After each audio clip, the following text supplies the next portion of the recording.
Report. If I just may ask you to introduce yourselves for those I may not know in the room, please. Thank you. When we said that we didn't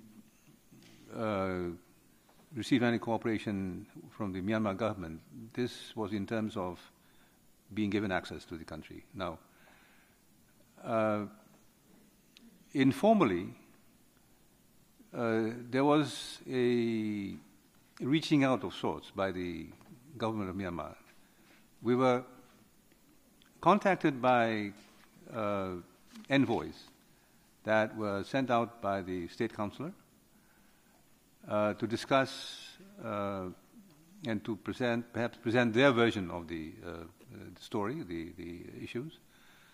There were several meetings of that nature, but nothing of substance came out of these meetings. We have written repeatedly to the mission of Myanmar, the permanent representative here in Geneva, who is the designated channel of communication, and the State Council is the Minister for Foreign Affairs. Let's not forget that she has that role and that responsibility. So we haven't written to her personally, and I don't think we're allowed to under the protocols, but we have written to her permanent representative in this city repeatedly. In the case of Myanmar, like almost all circumstances of genocide, there is no smoking gun. We do not have a copy of a direct order that says, undertake genocide tomorrow, please. But that is the case, almost universally when cases of genocide have gone before the courts.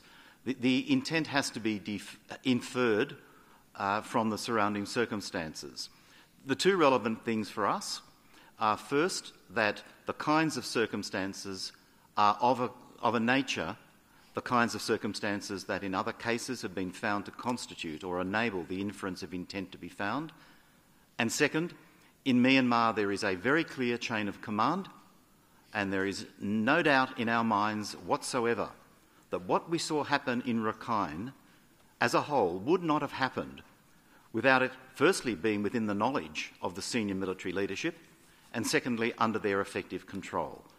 And it's because of the clarity of the chain of command in Myanmar that we have recommended the investigation and prosecution of these six. We are not removing the presumption of innocence. We are not saying that they individually have been proven to have the necessary intent, but we are saying that given all of the circumstances, all of the inference, all of the facts that we have found, and we have found extensive range of facts, and the tightness of the chain of military command, they should be investigated and prosecuted.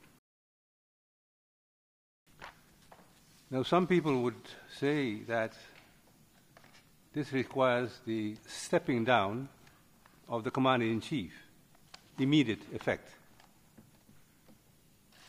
Now, may not be the task of the fact-finding mission to bring this out, but this is just to give you a sense of the urgency that accountability can only take place both from the point of view of the international community, but also from the people of Myanmar. If the single most significant factor is addressed, and that is the role of the Commander-in-Chief, Min Aung Hlaing. And the only way forward is to call for his resignation and stepping down immediately.